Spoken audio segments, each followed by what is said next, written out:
महाकुंभ नगर में संगम की रेत पर डेरा जमाने वाले तमाम साधु संत ऐसे हैं जो करियर के चरम पर थे, लेकिन फिर उन्हें गुरु का सानिध्य मिला और उन्होंने सनातन की राह पकड़ ली। संन्यास दीक्षा लेने के बाद जीवन में कुछ ऐसा बदलाव आया कि फिर इसे कभी छोड़ ना सके। केवल देश नहीं बल्कि विदेशों में भी जाकर ये लोग धर्म प्रचार कर रहे हैं। ऐसे तमाम साधु संत हैं जिनकी कहानियां सभी के लिए मिसाल बन चुकी हैं। ऐसी एक कहानी है एथलीट फुटबॉलर से महामंडलेश्वर बनी श्रद्धा माता की, जिनकी कहानी बहुत दिलचस्प है। खिलाड़ी से साधना और सिद्धि तक की यात्रा के कई किस्से हैं, जिनके कारण अनायास ही मन संन्यास में रम गया। मैं बचपन से सुमिरन ध्यान करती थी, क्योंकि मेरे परिवार 5 पीढ़ी से कबीरपंथी रहे हैं। तो ध्यान सुमिरन करते करते कुछ ऐसे अनुभव मेरे जीवन में होता था। कुछ अलग से घटनाएं मेरे साथ घटती थी।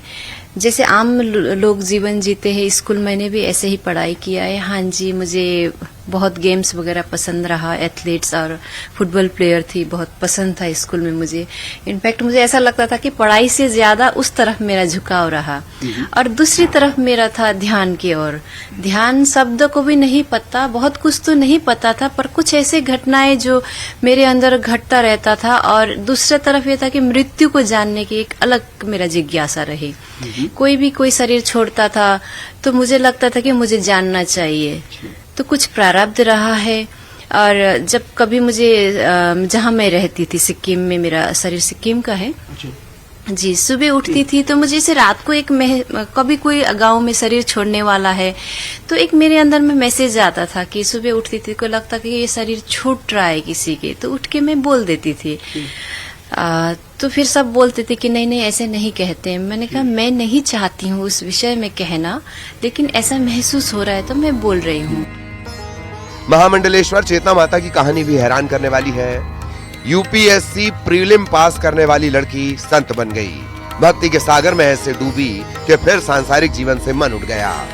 गांव से रिलेटेड हूँ। मेरा पढ़ाई लिखाई हरियाणा में हुआ।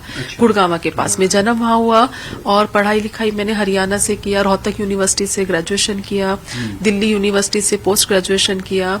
फिर बहुत प्रश्न थे कि छोटा सा गांव का एरिया है, महिलाएं बहुत परेशान हैं, उनको पूरी तरीके से इलाज नहीं मिल पा रहा है और लोगों को हेल्प की जरूरत है। तो वो मन में दिखता था कि मैं थोड़ा सा बड़ी हो जाऊं, मैं कुछ कार्य करूंगी और सोशल वर्क करना है, देश की सेवा करना है, गरीबों की मुझे सेवा करना है। यूपीएससी की प्रिपरेशन भी आप कर रही थी? फिर मेरा एक मन था कि मुझे एक आईपीएस ऑफिसर बनना है जीवन में, और मैं फिर आगे बढ़ूंगी। ऑफिसर के माध्यम से मैं थोड़ा धन कमाऊंगी और लोगों की सहायता करूंगी। फिर यही प्रश्न मन में, आध्यात्मिक प्रश्न भी और लोगों की सेवा भाव का प्रश्न चलता रहा। फिर जब मैं 12th में थी, मैंने 12th के एग्जाम दिए थे, तो मुझे गुरु से मिलना हुआ 95 में।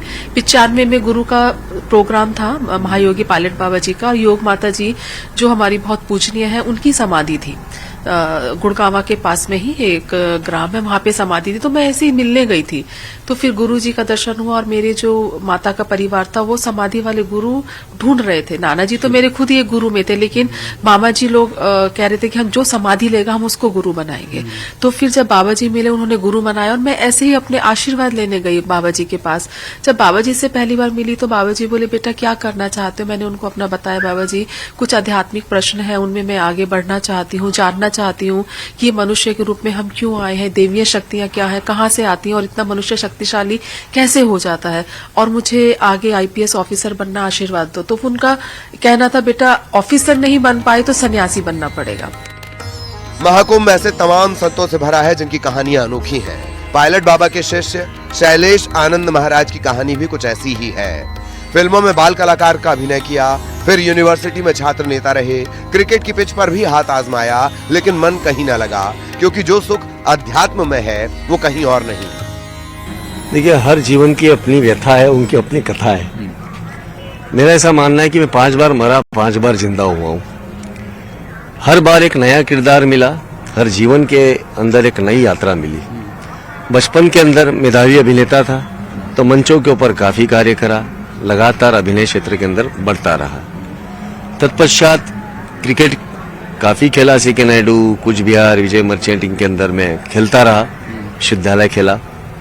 फिर उसी महाविद्यालय से चुनाव लड़ा और चुनाव लड़कर के सह सचिव, सचिव, उपाध्यक्ष सब बना। तो जीवन है, हमें पता नहीं कितने स्वरूप देता है, और ईश्वर शायद एक ही जन्म के अंदर सारे जन्म इसलिए देता होगा कि आपको मुक्त होना ही होना है, मोक्षत्व की ओर बढ़ना ही बढ़ना है। तत्पश्चात महायोगी के सानिध्य के अंदर संन्यास लिया और 2016 के अंदर महामंडलेश्वर बना। सनातन का ये संसार विदेशियों को भी खूब भा रहा है। कुंभ में आई एक विदेशी महिला ने नागा साधु बनने के लिए पिंडदान किया। बाल दान करने के बाद शुरू हुई महिला सन्यासी बनने की प्रक्रिया। इटली से आई इस महिला ने कहा, जो सुख अध्यात्म में है वो कहीं नहीं। सनातन परंपरा से जुड़ना सौभाग्य की बात है। संत, अपने बारे में बताइए। Tell us something about yourself, from which country you are and what do want to say about this Prayagraj. मैं शिवानी भारतीय, meet मेरा गुरुजी in 2012, first time in India, Bharat, और remain loved from Indian culture and my life change, sorry. Your life changes.